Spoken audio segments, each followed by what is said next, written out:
Pertempuran jalanan yang kian intensif terjadi di Bakhmut selama beberapa hari terakhir. Komandan Perang Ukraina pun menyebut setiap jam di Bakhmut bagai berada di neraka.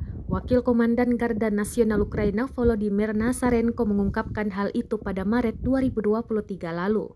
Terbaru juga beredar rekaman di Telegram pada Jumat 19 Mei 2023 memperlihatkan serangan Rusia menghujani Bakhmut.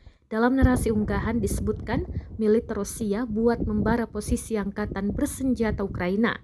Amunisi pembakar tampak berjatuhan di barat daya kota Bakhmut hingga menyebabkan api dan kepulan asap tebal. Namun total kerugian militer Ukraina tidak dirincikan. Rekamannya pun kini menuai berbagai komentar dari warganet.